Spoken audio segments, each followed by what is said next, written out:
Hey everybody, welcome to Medaska on Sinatra. New vlog that's going to be all over the place, online, internet, any place you could basically find it. This is episode 1, we're in season 1. So this is the initial episode, the initial vlog. Your question possibly would be, why are we doing Sinatra? Why are we putting stuff up on there? The guy's been dead for about 12 years, a little over 12 years, but still every day he matters. Every day you'll find him on the radio, you'll see him on TV, you'll see him on billboards, you'll see him on ads, you'll see him at the Yankee game, you'll see him any possible way that you can imagine, all right? He influences every kind of celebrity, every kind of singer, everybody that's come after him, all right? So he's immensely huge, he's immensely popular, and he's immensely influential. We're going to talk a bit about different topics, different things. We're going to talk about his career, we're going to talk about his singing style, we're going to talk about favorites. One thing is we want your response. We want a lot of feedback. He's very popular. Alright, but we're going to need information from you guys. What do you like? What do you hate? What don't you like? Alright, we're going to have a lot of controversial topics. Nobody is more controversial than FS. Alright, he did a lot of things in his life. He did a lot of broads. You name it, he did it. Alright, so we're going to sit back, relax, and we're going to fill you in a little bit of information, maybe that you didn't know, maybe you knew before, maybe stuff that you want to know. Alright, so feel free to send us stuff, respond, give us information, tell us what you want to see, and we'll be the first ones to put this on for the greatest star that has ever lived. Each week we're going to do FS information, things that are hot, things that are being posted, new books, new videos, new DVDs, new things that basically come out. Alright, each week there's a bunch of stuff. People would say it's unimaginable that a dead guy can actually do this, but you know what? He's probably producing more than most of us here who are alive. First thing is going to be Frank, The Voice by James Kaplan. It's a brand new book coming out. It discusses his career, talks a little bit about information of him, a lot of like influential things, what drove him.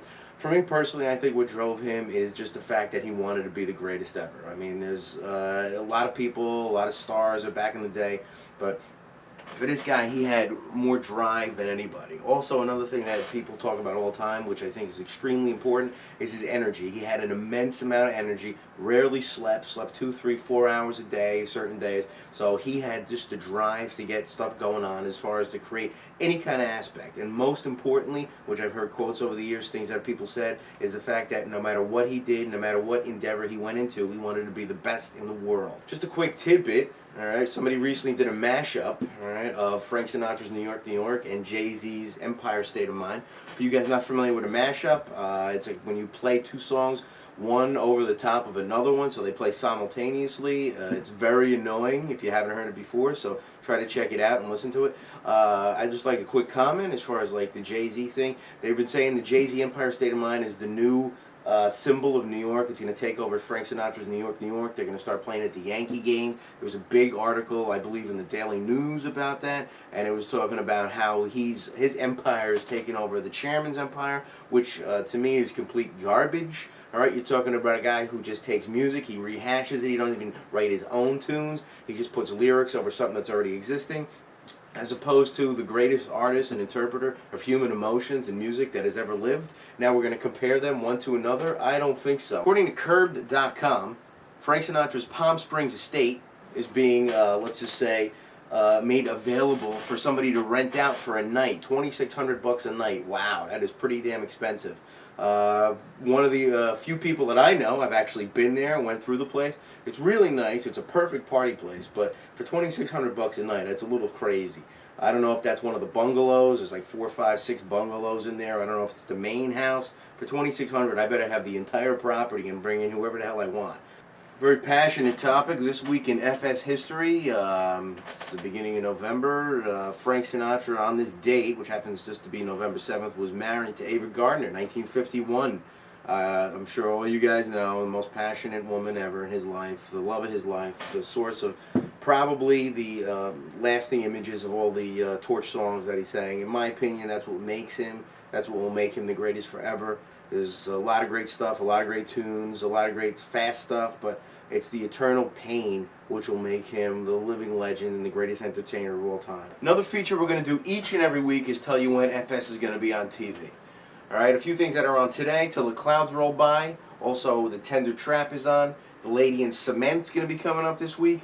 Around the World in 80 Days is going to be coming up, and then one of my favorite, Van Ryan's Express, is going to be on a few times this week, so look forward for that on TV. As far as radio highlights this week, again, like I said, we're in the Jersey area. There's nothing really going to be on the New York City radio. If you guys want to check, you can check on NewYorkRadioSearch.com. It allows you to search by artist, nothing for FS that's going to be featured. However, in the upcoming weeks, he's going to be turning 95 in about a month or so. You're going to be getting a ton of stuff on there, so keep checking that out for the latest. It's updated probably like twice a week or something like that. Also, the standards you have as far as Seriously Sinatra, Sirius, the Sirius XM station. Also, internet radio has a bunch of stuff. SoundsOfSinatra.com. They have their shows that air on Saturdays and Sundays. They go across the country, as close for me as Long Island, as far away as Alaska, and the times vary. Usually it's from 9 a.m. on Saturday till about 12 midnight Sunday night for me. I'm on the East Coast.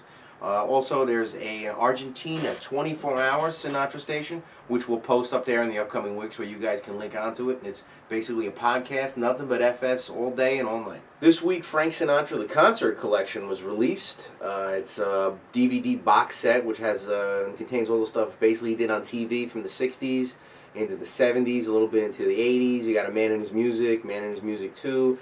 Frank Sinatra Does His Thing, Man and His Music Later. You got the concerts from Royal Albert Hall. You go to the main event with Howard Cosell, and the rare one that's on there I've yet to see, the Live from the Budokan from Japan. So there's a lot of stuff on there. I've yet to get it. If you want to pick yourself a copy, you can go to www.blueeyes.com. That's blueeyes.com.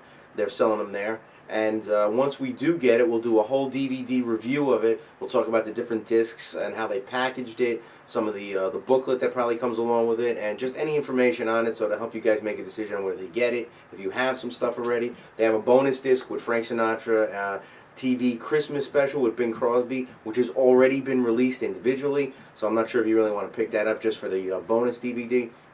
But we'll do a review and we'll check it out, and we'll let you guys know what we think and what you think. And again, feedback from you guys is always essential. And that's basically about it for this first episode. I'll leave you with a question for today. I want your response. I want feedback. I want you guys to tell me if you had one thing that you could have released that hasn't been released yet. What would you guys want to see, hear? Okay? What would be the greatest find, the greatest release that you guys would have that could be put out there in the next year, in the next few months, and the next timetable? All right, so think about that. Shoot me responses, and I'll see you guys next week. I've been Ron Medaska, and this is Medaska on Sinatra, Volume 1, Season 1, Episode 1. I'll see you guys next week.